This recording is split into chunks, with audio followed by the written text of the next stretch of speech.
السلام علیکم، welcome back to my channel. Shikwa از علامہ اقبال، پانچواں ون۔ بس رہے تھے یہیں سلجوق بھی تورانی بھی، اہل چین میں ایران میں سامانی بھی، اسی معمورے میں آباد تھے یونانی بھی، اسی دنیا میں یہودی بھی تھے نصرانی بھی۔ پر تیرے نام پہ تلوار اٹھائی کس نے؟ بات جو بگڑی ہوئی تھی وہ بنائی کس نے؟ مطلب اے خدا، مسلمانوں کی اسلامی خدمات سے قبل دنیا میں دیگر قومیں مثلاً سلجوقی، تورانی، چینی، ایرانی، سامانی، یونانی، یہودی اور نصرانی بھی موجود تھے، لیکن انہوں نے تیرے نام کو بلند کرنے کے لیے کیا کیا؟ تو خود ہی بتا کہ ہم مسلمانوں کے علاوہ تیرے نام پر کس نے تلوار اٹھائی تھی، اور باطل کو مٹانے کے لیے کس نے سر دھڑ کی بازی لگائی تھی؟ ہم مسلمانوں کے علاوہ کس نے بگڑی ہوئی بات بنائی تھی؟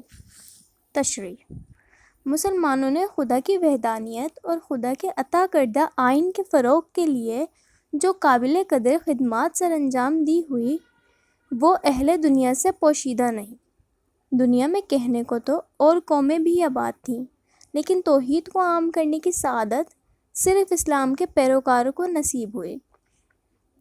کلمہ حق کو بلند کرنے کے لیے جو مالی، جانی اور قلمی جہاد مسلمانوں نے کیا، وہ سلجوقی، تورانی، چینی، ایرانی، سامانی، یونانی، یہودی اور عیسائی کسی نے بھی نہ کیا۔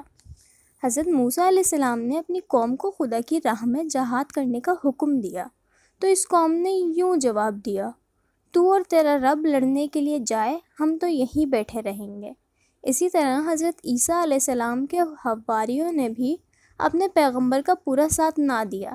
اس کے برعکس صحابہ کرام رضی اللہ تعالیٰ عنہم ہمیشہ رسول کریم صلی اللہ علیہ وآلہ وسلم کے شانہ بشانہ میدان جنگ میں جانے کے لیے بے چین رہا کرتے تھے، تاکہ وہ خدائی نظام کو نافذ کر سکیں۔ اسلام میں جہاد کی اہمیت اور فضیلت پر جس قدر زور دیا گیا ہے، وہ کسی اور مذہب میں نظر نہیں آتا۔ Thank you.